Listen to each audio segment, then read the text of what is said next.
Conspiracy theorist? Who? Me? Well, don't be so kind. You know, when you say that, it only confirms to me that I have been using my mind to look critically at the times and then do a little rewind all throughout history. Conspiracy? Yes, but it's not a theory. You see, the powers that be and the media, they coined the term conspiracy theorist to keep you and me the leariest of anyone who would dare shatter the illusion and expose the collusion and attempt to speak nuggets of truth into this confusion. But let me preface by saying that peeling back the layers of this onion burns.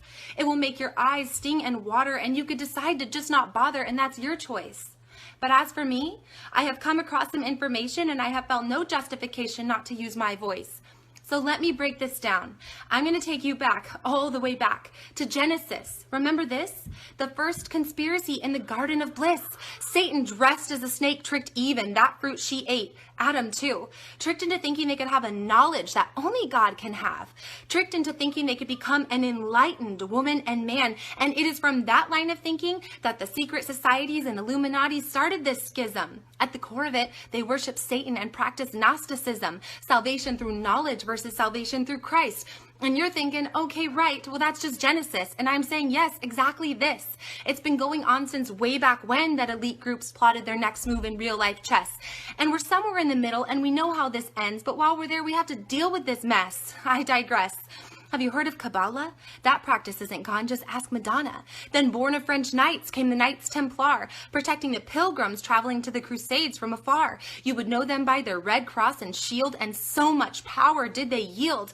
Owning land and money, you wouldn't have missed them. They started the first checkbook and world banking system. But somewhere along the line, things weren't so divine when with Gnosticism and Kabbalah they aligned. I want to say so much more on this, but I have to stop because Moses Amschel Bauer is where I want to take this talk. He put a red shield at the top of his coin shop. Red shield. Think Rothschild. He had a son named Mayer, a most prominent banker, lending money to leaders and governments by day, and a self-proclaimed child of the false light by night.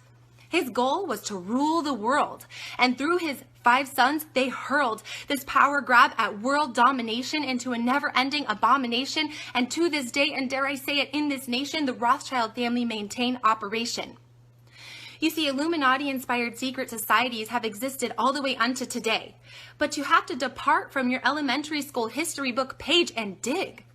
Research the Bilderbergs, the Rockefellers, and the Freemasons, and then take a little deep breath to learn that they're still chasing total world control.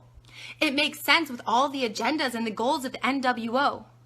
And then go look at the Georgia Guidestones. 500 million is the cap on population. So tell me, how are they going to achieve this compilation of plots and plans to maintain total world effect? Well, none other than their tried and true Hegelian dialect. Problem, reaction, solution. Create the problem, manipulate the reaction, and offer the solution. I get it, to accept this is still going on now is mind-blowing in absolution. But I've said a lot, and I know what you're thinking is, haven't we evolved out of this? Well, I'll leave you with this little tidbit. Don't merely accept or reject what I'm saying, research it. And once you do, you might ask yourself, do the rabbit holes really go this deep? I don't know. You tell me.